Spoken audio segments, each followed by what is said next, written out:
ಆದಿಶಕ್ತಿ ವಿಶ್ವಸತ್ಯ ಶಕ್ತಿ ಸ್ವರೂಪಿಣಿ ಅಮ್ಮನವರ ಮೂರ್ತಿ ಲೋಕಾರ್ಪಣೆ. ಮಧುರೆ ಹೋಬಳಿ ಕನ್ಮಂಗ್ಲ ಗೇಟ್ ಬಳಿ ಇರುವ ಅಮ್ಮನ ಗುಡ್ಡದ ಆದಿಶಕ್ತಿ ವಿಶ್ವಸತ್ಯ ಶಕ್ತಿ ಸ್ವರೂಪಿಣಿ ಅಮ್ಮನವರ ಮೂರ್ತಿಯನ್ನು ಶ್ರೀ ಪರಿಪೂರ್ಣ ಚಾರಿಟಬಲ್ ಟ್ರಸ್ಟ್ನ ಪರಮ ಪೂಜ್ಯ ಶ್ರೀ ಶ್ರೀನಿವಾಸ್ ಸ್ವಾಮೀಜಿಯವರು ಲೋಕಾರ್ಪಣೆ ಮಾಡಿದ್ದರು. ಪ್ರತಿಮೆ ಲೋಕಾರ್ಪಣೆ ಅಂಗವಾಗಿ ಆದಿಶಕ್ತಿ ಮೂರ್ತಿಗೆ ಪ್ರಾಣ ಪ್ರತಿಷ್ಠಾಪನೆ ಮಾಡಿ ಕುಂಭಾಭಿಷೇಕ, ಚಂಡಿ ಹೋಮದ ಮಹಾಪೂರ್ಣಾಹುತಿ, ಮಹಾಮಂಗಳಾರತಿಯನ್ನು ಮಾಡಲಾಯಿತು. ಕಾರ್ಯಕ್ರಮಕ್ಕೆ ಆಗಮಿಸಿದ್ದ ನೂರಾರು ಭಕ್ತಾದಿಗಳಿಗೆ ಊಟದ ವ್ಯವಸ್ಥೆಯನ್ನು ಮಾಡಲಾಯಿತು. ಕಾರ್ಯಕ್ರಮದಲ್ಲಿ ಪರಮ ಪೂಜ್ಯ ಸಿದ್ದಲಿಂಗ ಮಹಾಸ್ವಾಮಿಗಳು, ಪರಮ ಪೂಜ್ಯ ಜಗದ್ಗುರು ನಂಜವಧೂತ ಸ್ವಾಮೀಜಿ, ಶ್ರೀ ಶ್ರೀನಿವಾಸ್ ಸ್ವಾಮೀಜಿ, ರುದ್ರಮುನೀಶ್ವರಾಚಾರ್ಯ ಸ್ವಾಮೀಜಿ, ಡಾಕ್ಟರ್ ಆನಂದ್ ಸ್ವಾಮೀಜಿ, ಶ್ರೀ ರಮಣಾನಂದ ಸ್ವಾಮಿಗಳು, ಶ್ರೀ ಚಂದ್ರಶೇಖರ್ ಸ್ವಾಮೀಜಿ ಕಾರ್ಯಕ್ರಮದಲ್ಲಿ ಉಪಸ್ಥಿತರಿದ್ದರು. ನನ್ನ ಭಾಗದಲ್ಲಿ ಸುದಿನ ಒಂದು ವಿಶ್ವರೂಪ ದೇವಿಯ ಲೋಕಾರ್ಪಣೆಯ ಮಾಡಿದಂಥ ಸುಂದರ ಶುಕ್ರವಾರ ವಸಂತ ಪಂಚಮಿ, ಪರಮ ಪೂಜ್ಯರುಗಳು ಹಾಗೂ ಭಕ್ತವೃಂದರ ಮುಖೇನವಾಗಿ ಅಮ್ಮನ ವಿಶ್ವರೂಪ ಲೋಕಾರ್ಪಣೆಗೊಂಡಿದೆ. ಕುಂಭಾಭಿಷೇಕದ ಮುಖೇನ, ಪುಷ್ಪಾರ್ಚನೆ ಮುಖೇನವಾಗಿ ಲೋಕಾರ್ಪಣೆ ಆಗಿದೆ. ಮುಂದೆ ಇದು ಎಲ್ಲರಿಗೂ ದರ್ಶನಕ್ಕೆ ದಾರಿಯ ದೀಪವಾಗ್ತದೆ. ಯಾರು ಬೇಕಾದರೂ ದರ್ಶನ ಮಾಡಲಿಕ್ಕೆ ಅನುಕೂಲವಾಗಿದೆ. ಇಂತಹ ಒಂದು ವಿಶ್ವರೂಪ ನಮ್ಮ ಭಾರತ ದೇಶದಲ್ಲಿ ಇದೆ, ಮೊದಲನೆಯದು. ಇಂತಹ ಒಂದು ಅಮ್ಮನ ಗುಡ್ಡದಲ್ಲಿ ನೀವು ಇದನ್ನು ಕಾಣಬಹುದಾಗ್ತದೆ.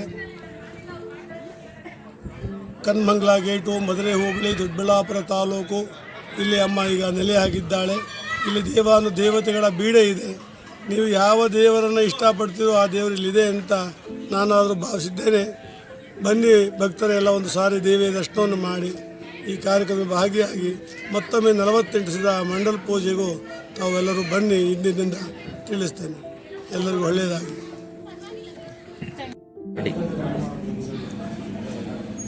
ಗುಡ್ಡನ ಆದಿಶಕ್ತಿ ನಮೋ ನಮಃ.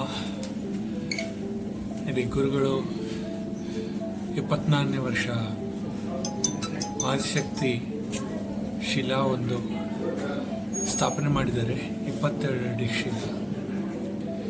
ನಿನ್ನೆನಿಂದು ಸಂಕಲ್ಪ ಆಯಿತು, ಕಂಗಣ ಮಾಡಿ ನಮ್ಮೆಲ್ಲ ಕೈಗಳು ಕಂಗಣ ಹಾಕಿ ನಿನ್ನೆ ಪ್ರಾಣ ಪ್ರತಿಷ್ಠಾಕ್ಕೂ ಏನೇನು ಮಂತ್ರಗಳು ಆ ವಿಚಾರಗಳು ಎಲ್ಲ ರೆಡಿ ಮಾಡಿಸಿ ಇವತ್ತು ನಿನ್ನೆ ಅಷ್ಟದಿಕ್ಪಾಲಕರು ಇದು ನವಗ್ರಹ, ಇದು ಗಣೇಶ ಸ್ಥಾಪನ, ಅದಾದಮೇಲೆ 27 ನಕ್ಷತ್ರ ಹೋಮ ಇದೆಲ್ಲ ಮಾಡಿ ಮುಗಿಸಿದ್ದಾರೆ.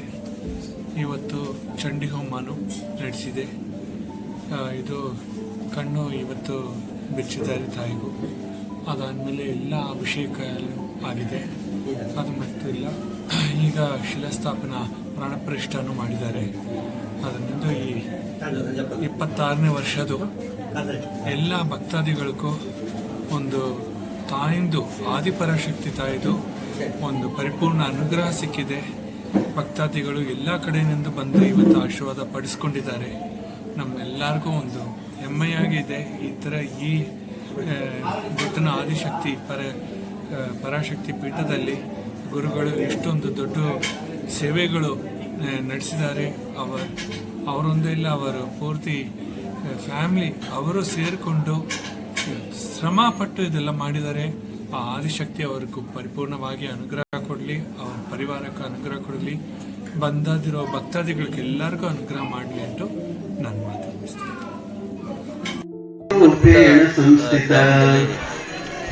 ಬಹುಶಃ ವಿಶ್ವದಲ್ಲೇ ಅತ್ಯಂತ ವಿಶಿಷ್ಟವಾದ ತಾಯಿಯ ಆದಿಶಕ್ತಿಯ ವಿಶ್ವರೂಪ ಪುತ್ಥಳಿಯನ್ನ ಇವತ್ತು 27 ನೋಡಿದ್ರೆ ಬಹಳ ಖುಷಿ ಆಗ್ತದೆ. ಅಂತ ಒಂದು ಮಾತ್ರ ನರಸಿಂಹಮೂರ್ತಿಯವರ ಇಲ್ಲಿನ ಧರ್ಮಾಧಿಕಾರಿ ನರಸಿಂಹಮೂರ್ತಿಯವರ ಕೈಯಲ್ಲಿ ಆದಿಶಕ್ತಿ ಮಾಡಿಸಿಕೊಂಡಿರುವಂಥದ್ದು ಅತ್ಯಂತ ಸಂತೋಷದ ವಿಷಯ. ಇಡೀ ಇಡೀ ಜಗತ್ತನ್ನು ಬ್ರಹ್ಮಾಂಡವನ್ನು ಕಾಪಾಡಿರುವಂಥದ್ದು ಆದಿಶಕ್ತಿ ನಿಮ್ಮೆಲ್ಲರಿಗೂ ಗೊತ್ತಿರುವಂಥದ್ದು. ಇಡೀ ಬ್ರಹ್ಮಾಂಡಕ್ಕೆ ಆತಂಕ ಬಂದಾಗ, ರಾಕ್ಷಸಿ ಶಕ್ತಿಗಳು ಜಾಸ್ತಿ ಆದಾಗ ಎಲ್ಲ ದೇವಾನುದೇವತೆಗಳು ಒಂದು ಶಕ್ತಿಯನ್ನು ಸೃಷ್ಟಿ ಮಾಡಬೇಕು ಹಾಗೆ ಅಂತೇಳಿ ತಮ್ಮೆಲ್ಲ ಶಕ್ತಿಯನ್ನು ಧಾರೆ ಎರೆದು ಆದಿಶಕ್ತಿಯನ್ನು ಸೃಷ್ಟಿಸಿ ಜಗತ್ತಿನ ರಕ್ಷಣೆ ಕಳಿಸಿದ್ದಾರೆ. ಹಾಗಾಗಿ ನಾವು ಆಕೆ ಮುಂದೆ ಮುಕ್ತರಾಗಿದ್ದರೆ, ನಿಷ್ಕಲ್ಮಶ ಮನಸ್ಸಿನಿಂದ ಬಂದರೆ ದೇವಿ ನಮ್ಮೆಲ್ಲರನ್ನು ಕೂಡ ಕಾಪಾಡ್ತಾಳೆ. ಆಕೆಯ ವಕ್ರ ದೃಷ್ಟಿಗೆ ನಾವು ಬೀರಬಾರ್ದು ಹಾಗೆ ಅಂತ ಹೇಳಿದ್ರೆ ನಾವು ಎಲ್ಲರನ್ನು ಪ್ರೀತಿಸಿ, ಎಲ್ಲರನ್ನು ಗೌರವಿಸಿ ಮತ್ತು ನಮ್ಮಲ್ಲೂ ಒಳ್ಳೆಯತನವನ್ನು ನಮ್ಮ ಜೀವನದಲ್ಲಿ ನಾವು ಅಳವಡಿಸಿಕೊಳ್ಬೇಕಾಗ್ತದೆ. ಆ ನಿಟ್ಟಿನಲ್ಲಿ ನಮ್ಮ ನರಸಿಂಹಮೂರ್ತಿ ಸ್ವಾಮಿಗಳವರು ಅತ್ಯಂತ ಮುಗ್ಧರು. ಅವ್ರಿಗೇನು ಗೊತ್ತಿಲ್ಲ, ಎಲ್ಲೋ ಇಂದ ದೇವಿ ಪ್ರೇರಣೆಯಾಗಿ ಇಲ್ಲಿ ಬಂದು ಇಷ್ಟು ದೊಡ್ಡ ಪುಣ್ಯಕ್ಷೇತ್ರವನ್ನು ನಿರ್ಮಾಣ ಮಾಡಿದ್ದಾರೆ ಹಾಗೆ ಅಂತ ಹೇಳಿದ್ರೆ ಇದರಿಂದ ಏನೋ ಒಂದು ಮಹತ್ತರ ಉದ್ದೇಶ ಇದೆ. ಇದು ಮುಂದಿನ ದಿನಗಳಲ್ಲಿ ಬಹಳ ದೊಡ್ಡ ಪುಣ್ಯಕ್ಷೇತ್ರ ಆಗಿ ಪರಿವರ್ತನೆ ಆಗ್ತದೆ. ಈಗಾಗಲೇ ಆಗಿದೆ. ಅದು ಬಹಳ ದೊಡ್ಡ ಮಟ್ಟದಲ್ಲಿ ಪುಣ್ಯಕ್ಷೇತ್ರ ಆಗಿ ಪರಿವರ್ತನೆ ಆಗ್ತದೆ. ದೇವಿ ಅವ್ರ ಕೈಲಿ ಆ ಕೆಲಸವನ್ನು ಮಾಡಿಸ್ಕೊಳ್ತಾಳೆ ಹಾಗೆ ಅಂತೇಳಿ ನಾವೆಲ್ಲರೂ ಕೂಡ ಅವ್ರ ಜೊತೆಯಲ್ಲಿ ಇರ್ತೀವಿ ಅನ್ನುವಂಥ ಮಾತನ್ನು ಈ ಸಂದರ್ಭದಲ್ಲಿ ಹೇಳಿ, ಭಗವತಿ ಆದಿಶಕ್ತಿ ಎಲ್ಲರೂ ಕೂಡ ಸದಾ ಒಳಿತನ್ನು ಕರುಣಿಸಲಿ ಹಾಗೆ ಅಂತೇಳಿ ಈ ಜಗತ್ತಿಗೆ ಅಂಟಿರುವಂಥ ಎಲ್ಲ ದೋಷಗಳು, ಕಂಟಕಗಳು ನಿವಾರಣೆ ಆಗಿ ನಮ್ಮೆಲ್ಲರೂ ಕೂಡ ಸನ್ಮಾರ್ಗವನ್ನು ದಯಪಾಲಿಸಲಿ ಹಾಗೆ ಅಂತೇಳಿ ತುಂಬ ಹೃದಯದಿಂದ ಹಾರೈಸ್ತಾರೆ.